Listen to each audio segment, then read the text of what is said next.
Hi friends, welcome to your styler. இப்போ நம்ம என்ன பார்க்க போகிறோம்னா, இப்போ இந்த மிஷின் வந்து நமக்கு industrial machine or power machine கூட இதை சொல்லுவாங்க. இந்த மிஷின் வந்து எங்கெங்கெல்லாம் நம்ம யூஸ் பண்ணுறோன்னா, கார்மெண்ட்ஸில் யூஸ் பண்ணுவோம், பொட்டிக்கில் யூஸ் பண்ணுவாங்க, டெய்லரிங் ஷாப்பில் யூஸ் பண்ணுவாங்க, நம்ம வந்து இன்ஸ்டியூட்லேயும் வச்சுருக்கோம். இந்த மாதிரி எல்லா இடத்துலையும் நம்ம வந்து இருக்கும். இதோட ப்ரைஸ்ன்னு பார்த்தீங்கன்னா 23,000லேருந்து ஒரு 45,000 வரைக்கும் இந்த மிஷினோட ப்ரைஸ் இருக்குது.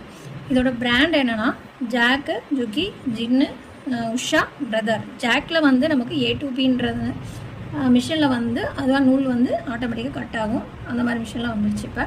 ஓகே, இதோட ப்ளஸ் என்னன்றதை பார்ப்போம்.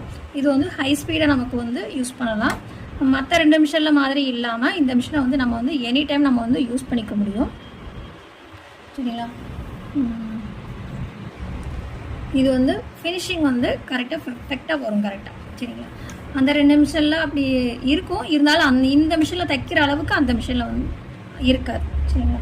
ஓகே, இது வந்து ஹீட் ஆகாது, கண்டிப்பாக யூஸ் பண்ணிக்கலாம். அடுத்து வந்து இது வந்து ஃபுட் வந்து நம்ம சேஞ்ச் பண்ணிக்கலாம். நமக்கு எந்த ஃபுட் வேணுமோ இப்போ வந்து அவைலபிளாக இருக்குது. எல்லா ஃபுட்டுமே நமக்கு கேதரிங் ஃபுட்டு வந்துருச்சு, டிசைன் பண்ணுற மாதிரிலாம் இருக்குது, எல்லாமே வந்துருச்சு.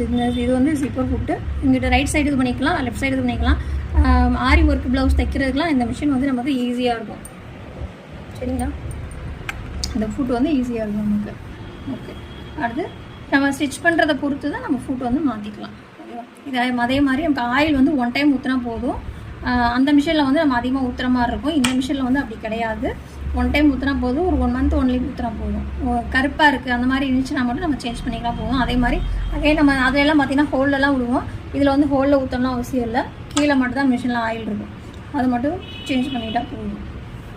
இன்னொன்று வந்து இது வந்து கனமான துணியும் வந்து நம்ம வந்து ஸ்டிச் பண்ணிக்கலாம். அதிலலாம் கனமான துணி வச்சோன்னா ஊசி வந்து டப்புன்னு உடஞ்சிரும். இந்த மிஷினில் ஜீன்ஸ் பேண்ட்டு, பெட்ஷீட்டு எல்லாமே இந்த மிஷினில் வந்து நம்ம வந்து யூஸ் பண்ணிக்கலாங்க. சரிங்களா? இதில் வந்து டிஜிட்டலில் இருக்குது. டிஜிட்டலில் வந்து நம்ம வந்து ஸ்பீடு குறைக்க ஏற்ற அந்த மாதிரி வந்துடும்.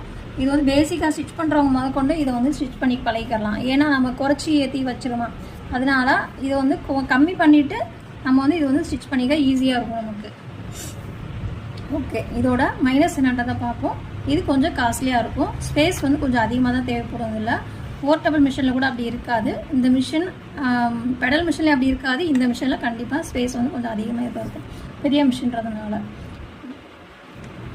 ஓகே, இது வந்து ரெகுலர் யூஸு மஸ்ட்டாக இருக்கணும். ப்ராப்பராக மெயின்டெனன்ஸ் பண்ணுங்கள். அதில் வந்து அப்போ தான் இது வந்து கரெக்டாக இருக்கும். தூசியெல்லாம் அதிகமாக படாமல் பார்த்துக்கோங்க. கவர் போட்டு மூடி வைக்கணும். அதில் மற்ற மிஷினில் இது பண்ணாலும் இந்த மிஷின் கம்பல்சரி ப்ராப்பராக maintenance must.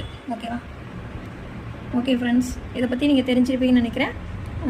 Thank you. Happy learning. பாய்.